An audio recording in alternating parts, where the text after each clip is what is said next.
Hello everyone, welcome to exam prep and Doubtnut. यानी आप सभी का एग्ज़ाम प्रेप और डाउटनट पर बहुत बहुत स्वागत है एक बार फिर से। और ये आपकी मैथ की क्लास है और मैंने मैथ्स में आपका चैप्टर स्टार्ट किया हुआ है क्लास 9 के लिए पॉलिनोमियल्स, जिसमें मैंने आपको एक्सरसाइज 2.1 एक क्लास में और एक्सरसाइज 2.2 मैंने आपके साथ डिस्कस की थी। आज मैं आपके साथ डिस्कस करूँगा एक्सरसाइज 2.3 और मैंने आपसे पहले ही बता रखा है कि मैं एक्सरसाइज वाइज क्लास लूँगा आपकी, यानी एक क्लास में एक एक्सरसाइज हम लोग देखेंगे। अगर उससे रिलेटेड आपको डाउट है तो आप डाउटनेट पर भी पूछ सकते हैं, इससे अच्छा कोई प्लेटफॉर्म नहीं है। और आप एग्ज़ाम प्रेप पर के थ्रू मेरे तक पहुंच सकते हैं। तो आप डाउटनेट यूज़र हैं तो डाउटनेट पर सब्सक्राइब कर सकते हैं। अगर आप एग्ज़ाम प्रेप के यूज़र हैं तो एग्ज़ाम प्रेप पर सब्सक्राइब कर सकते हैं, या दोनों यूज़र मुझे दोनों जगह फॉलो कर सकते हैं। तो एक्सरसाइज वाइज मैं इसलिए करूँगा कि अगर जब आप रिवीजन करते हैं तो अगर आपको पर्टिकुलर कोई एक्सरसाइज नहीं आ रही है तो आप उस एक्सरसाइज को शुरू कर सकते हैं और रिवीजन कर सकते हैं। भले ही अपनी क्लास क्यों ना बहुत लंबी चले, हम लोग सही टाइम पे अपना सिलेबस स्टार्ट कर चुके हैं। बहुत जल्द मैं आपके साथ 10th की भी क्लासेस शुरू कर दूँगा। अभी 9 की क्लास शुरू की है और अपनी जल्दी ही ग्रामर की क्लास भी स्टार्ट हो जाएंगी। जैसा कि मैंने आपके साथ इंट्रोडक्शन क्लास शेयर कर दी है, तो सभी जो बच्चे हैं वो ज़्यादा से ज़्यादा जुड़े, और हम लोग काफ़ी बच्चे ऑलरेडी जुड़े हुए हैं मेरे साथ, और बच्चे जो जुड़े हुए हैं वो भी दूसरों तक जरूर शेयर करें, ठीक है। तो एक्सरसाइज 2.3 बेसिकली क्या है, ये क्लास मैं बता दूं शुरू करने से पहले कि ये class CBSE board as well as UP board दोनों के लिए फ्रूटफुल होगी। एज वेल एज अगर आप किसी एग्ज़ाम की तैयारी कर रहे हैं तो वहाँ भी आपको ये क्या करेगी, हेल्प करेगी अगर पॉलिनोमियल से रिलेटेड उसमें कुछ आता है। जैसे नॉर्मल आपका टेट वगैरह या स्टेट में आ सकता है या आता ही है, और पॉलिटेक्निक एग्ज़ाम में भी आ जाता है। तो अगर जो बच्चे ऐसे हैं जो पॉलिटेक्निक का भी फॉर्म भरे हुए हैं तो उनके लिए भी क्लास अच्छी साबित होगी। तो चलिए क्लास को शुरू करते हैं, लेकिन उससे पहले क्लास को ज़्यादा से ज़्यादा तक शेयर करिए। और डाउटनेट के जो बच्चे हैं वो मुझे एग्ज़ाम प्रेप पर भी फॉलो कर सकते हैं, और एग्ज़ाम प्रेप पर जो यूज़र जुड़े हैं वो डाउटनेट पर भी फॉलो कर सकते हैं। सारे लिंक आपको डिस्क्रिप्शन बॉक्स में मिल जाएंगे, जिसके थ्रू आप मुझ तक पहुँच सकते हैं। टेलीग्राम ग्रुप भी है, व्हाट्सएप ग्रुप भी है, जहाँ चाहे आप ऐड हो सकते हैं और मुझसे अपने डाउट पूछ सकते हैं। चलिए तो क्लास को स्टार्ट करें। ये क्लास दोनों बोर्ड के लिए यानी यूपी और सीबीएसई बोर्ड के लिए ही बेसिकली मैंने एनसीईआरटी बुक की सॉल्विंग आपको मैं कराऊंगा, जिससे आपका बेसिक पेपर जो प्रिपेयर होता है, और मैंने कुछ भी इंक्लूड नहीं किया है। जब हम लोग प्रैक्टिस करेंगे तो देख लेंगे, है ना। तो चलिए क्लास को शुरू करते हैं और देखते हैं क्या है। चलिए बोर्ड पे देखिए। So let start the class. So exercise 2.3 polynomial.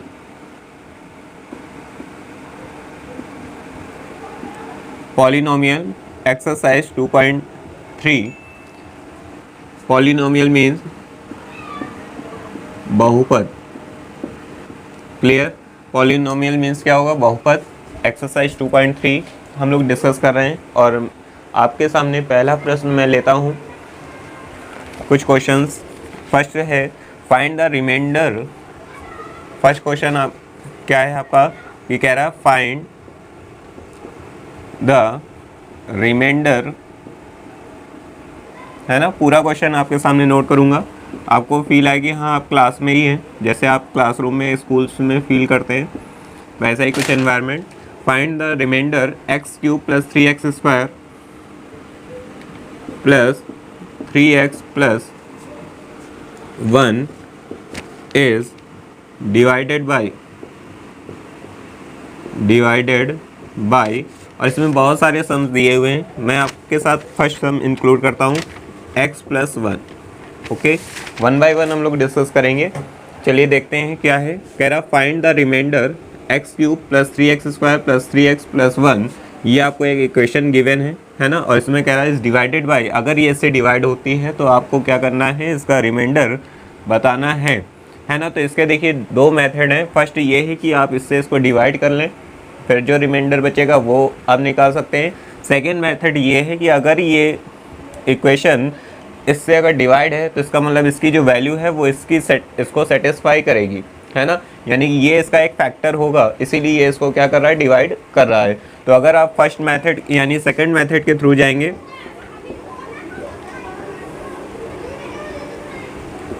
Second method के थ्रू अगर जाएंगे, सो अगर क्या है ये x+1 से अगर ये डिवाइड होता है, इसका मतलब x+1 इसका एक फैक्टर है।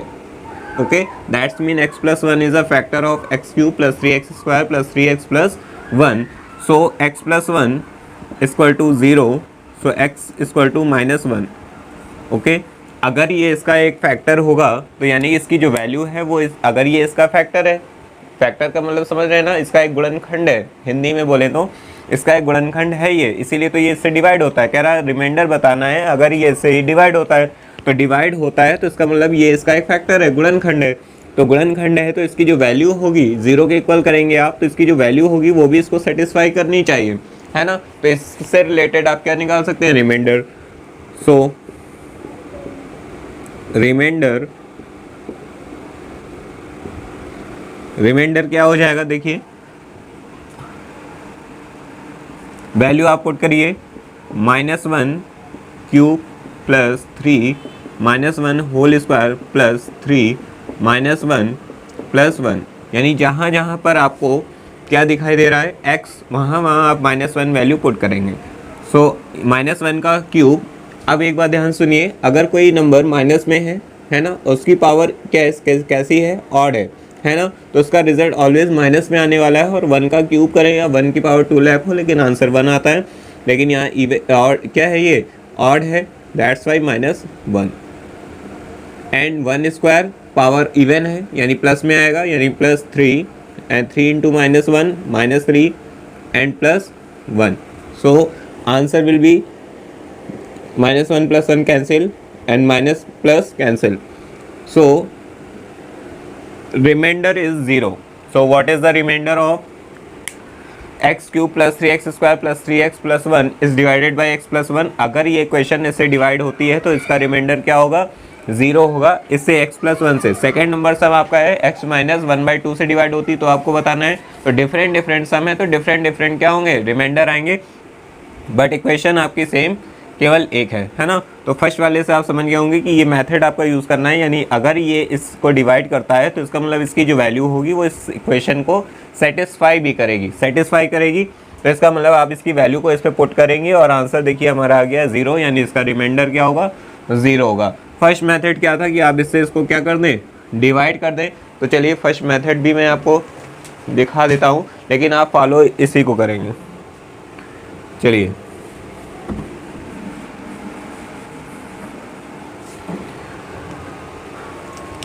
फर्स्ट मेथड क्या कहता है कि x+1 से आपको क्या करना है, इसे डिवाइड।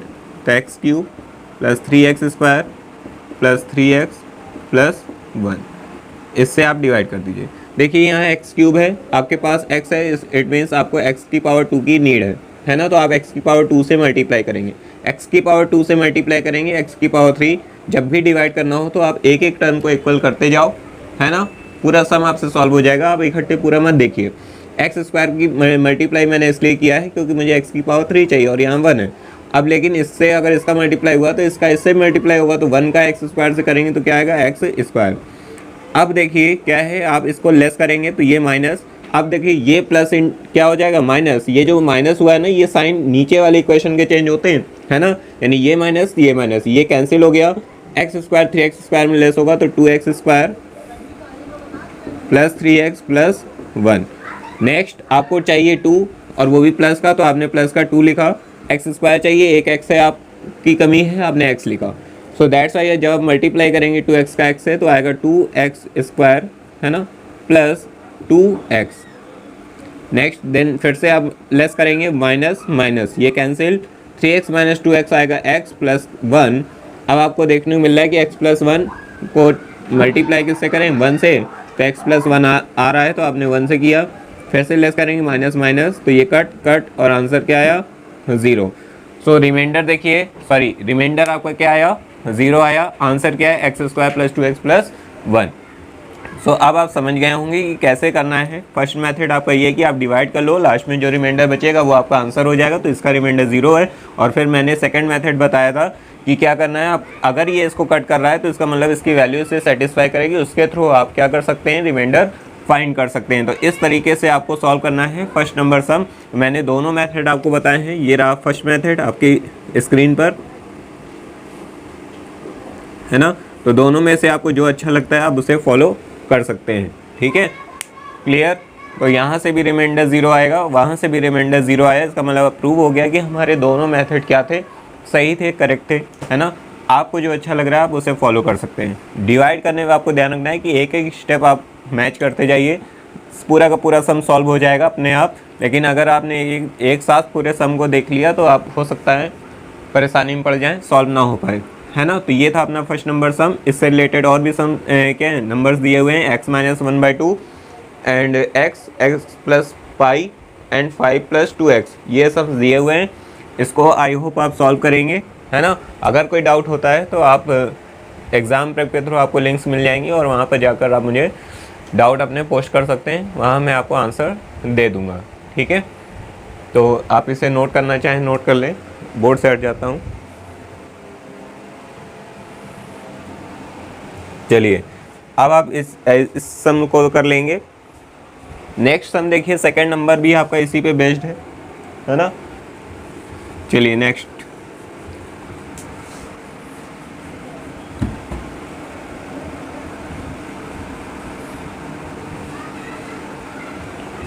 नेक्स्ट आपका कहता है find the remainder when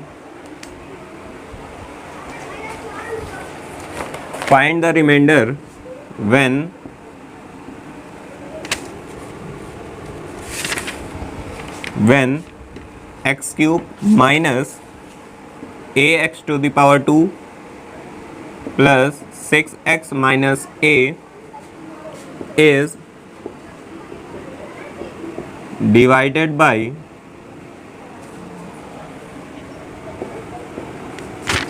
x minus a, है ना। देखिए सेम सम है ये भी और सेम मेथड पर बेस्ड है। अब आप इसको सेकंड मेथड से फॉलो कीजिए, है ना। तो यानी कि x माइनस a अगर इसको डिवाइड करता है तो इसका मतलब x माइनस a की जो वैल्यू होगी यानी कि x इक्वल टू क्या होगा, a हो जाएगा। यानी कि ये जो x की वैल्यू है ना ये भी इसको सेटिस्फाई करेगी। अगर ये इसका एक फैक्टर है तो दैट्स वाई इसकी जो वैल्यू होगी आपको 0 के इक्वल करनी है, और जो वैल्यू आएगी x की वो इसको क्या करेगी, सेटिस्फाई करेगी, अगर ये इसका फैक्टर है तो चलिए रख कर देखते हैं।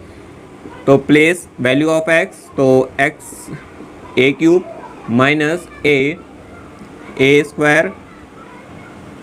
प्लस 6a, जहाँ जहाँ x है वहीं रखनी है आपको वैल्यू। चलिए so a³ minus a² into a³ plus 6a minus a। अब देखिए a³ to a³ cancel, 6a minus a 5a।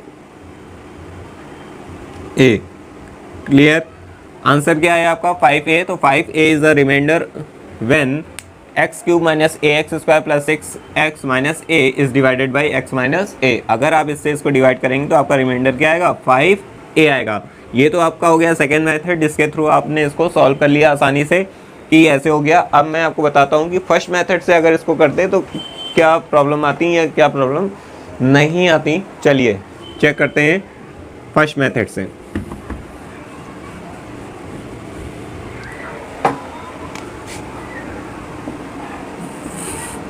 First method से क्या करना है, आपको ऐसे डिवाइड करना है, क्योंकि आपको डिवाइड करने में मुझे पक्का पता है कि आपको प्रॉब्लम आएगी क्योंकि यहाँ कोई नंबर नहीं दिया है ना। अब देखिए आपको x³ चाहिए, आपने x² से मल्टीप्लाई किया, same x³ and minus ax², less करेंगे आप माइनस प्लस, है ना, कट हो गया। अब आप क्या नोट करेंगे, 6x minus a। Clear, sign change हो जाएंगी, यहाँ minus plus minus minus and minus plus plus. Then आपको पता है आपको 6 चाहिए तो आपने प्लस के 6 से मल्टीप्लाई किया तो 6x then minus 6a, then फिर से लेस करेंगे माइनस ये प्लस, तो ये कट होगा, प्लस 6a में माइनस a जाएगा तो आपको क्या बचेगा 5a। सो इस मेथड से भी आपको रिमाइंडर क्या आया 5a। ये आपका क्या है रिमाइंडर, है ना, और ये क्या है आपका question.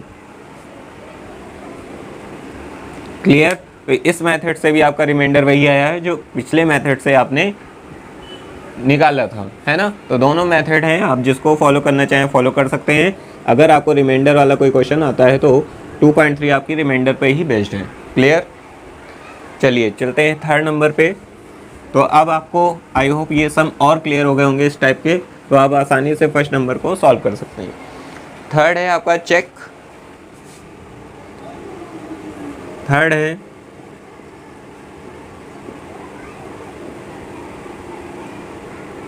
check whether 7 plus 3x is a factor of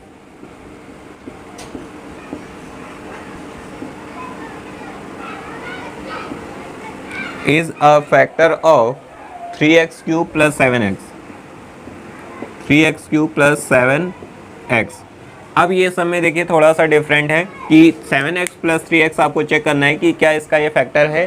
तो अगर ये फैक्टर होगा तो फिर से वही चीज़ हो गई, अगर ये इसका एक फैक्टर है तो इसका मतलब इसकी वैल्यू इसको सेटिस्फाई करनी चाहिए, यानी कि इसका जो आंसर है, यानी जो हमारा पॉलिनोमियल दिया है px इक्वल टू क्या होना चाहिए, जो हमारा px है 3x क्यूब प्लस 7x, ये क्या होना चाहिए, अगर ये इसका एक फैक्टर है तो ये px हमारा क्या हो जाना चाहिए, 0 है ना, px क्या हो 0 हो जाए। यानी कुल मिला के आपको ये प्रूव करना है। ठीक है, आपको ऐसे भी सम आ सकता है, लैंग्वेज चेंज करेगा तो आपको कह देगा prove px equal to this, तो then prove px equal to 0 if this is a factor of this. Clear. So आपको क्या करना है, फिर से वही चीज़ कि 7 प्लस एक्स अगर इसका एक फैक्टर है तो इसको सेटिस्फाई करेगा, यानी 0। सो एक्स की वैल्यू 3x इक्वल टू क्या होगा, माइनस का 7, देन एक्स की वैल्यू क्या आ जाएगी, माइनस का 7/3। माइनस का 7/3 आया तो आप इसको पुट करिए px में, तो px इक्वल टू क्या होगा, जब वैल्यू पुट करेंगे आप x की तो 3 minus 7/3 cube plus 7 minus 7/3। Clear. तो आप यहाँ देखेंगे एक 3 से 3 कट हो जाएगा, है ना, 3 से 3 कट होगा तो 7 का क्यूब क्या होता है, जल्दी से बताइए।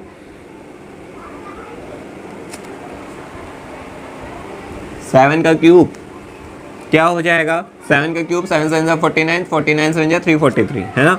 तो 3 माइनस, बिकॉज मैंने कहा था अगर नंबर माइनस में है, पावर ऑड है तो माइनस में आंसर आएगा, तो 343 अपॉन 3 क्यूब, अभी मैंने इसका वो नहीं लिखा है, और ये 7 7 क्या हो जाएगा 49 माइनस अपॉन 3।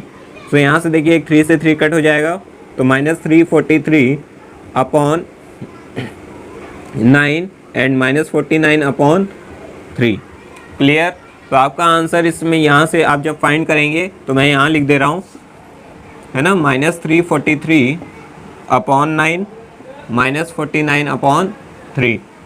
क्लियर है। तो आपने देखा कि अगर आप इसे सॉल्व भी करेंगे तो आप इससे इसका आंसर क्या आने वाला है, 0 नहीं आने वाला है, क्योंकि बहुत साइन माइनस में है, एलसीएम लेंगे भी तो ये क्या हो जाएंगे, प्लस होकर आपको माइनस, मतलब 0 नहीं देने वाले हैं, यानी px आपका 0 नहीं आएगा। दैट्स वाई क्या है कि ये 7 प्लस 3x आप इसका क्या है, एक फैक्टर नहीं होगा। क्या है, इसका एक फैक्टर नहीं होगा। क्लियर है।